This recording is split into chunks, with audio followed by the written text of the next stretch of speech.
বাড়িতে মাছ, মাংস, ডিম না থাকলে গরম ভাতে এই রেসিপিটা বানিয়ে দেখতে পারেন। আশা করি মাছ, মাংসের কথা কেউ মুখেও আনবে না। আর খেতে তো ভীষণ ভালো হয়। বানানোর জন্য খুব বেশি উপকরণ বা সময়ের প্রয়োজন পড়ে না। বাড়িতে বানালে কমেন্ট বক্সে জানাতে একেবারেই ভুলবেন না খেয়ে আপনাদের কেমন লাগলো। তো চলুন রেসিপিটি বানানো শুরু করা যাক। প্রথমে আমি বেশ কয়েকটা পটল নিয়েছি। পটলের সামনের ও পেছনের অংশটা অল্প করে কেটে বাদ দিয়ে দিতে হবে। তারপর ঠিক খোসাটাকে এইভাবে হালকা করে একটু তুলে নিতে হবে।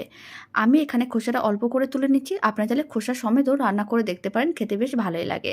সমস্ত পটলগুলোর একইভাবে সামনের ও পেছনের অংশটা অল্প করে কেটে পাতলা খোসার আস্তরণটাকে তুলে নিয়েছিলাম।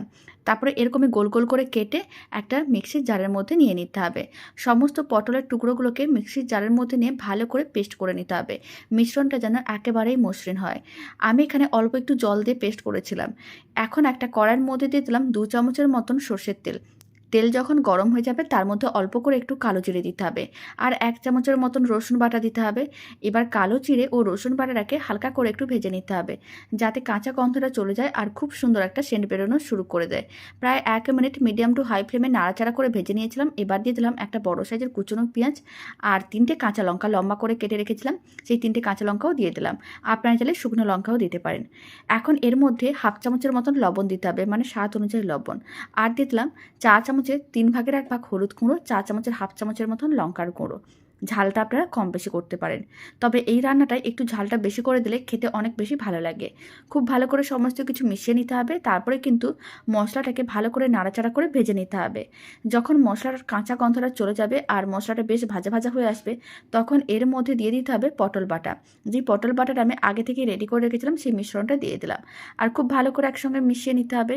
এই সময় আপনারা কিন্তু লবণটা আরেকটু দিয়েও দিতে পারেন। তবে যেহেতু আমি লবণটা একটু বেশি করে দিয়েছি তাই আলাদা করে আর লবণ দিলাম না। এখন আমি দিয়ে দিলাম কিছুটা পরিমাণ গরম মশলার গুঁড়ো।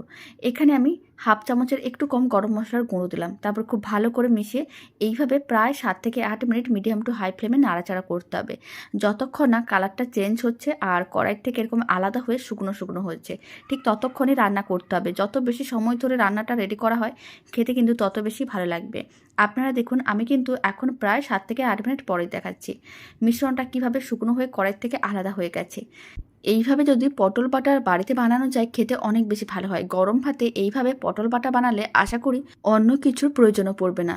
বাড়িতে বানালে কমেন্ট বক্সে জানাতে একেবারেই ভুলবেন না খেয়ে আপনাদের কেমন লাগলো। এই রেসিপিটা আমার ভীষণ প্রিয়। আপনাদের কেমন লাগলো কমেন্ট বক্সে জানিয়ে দেবেন।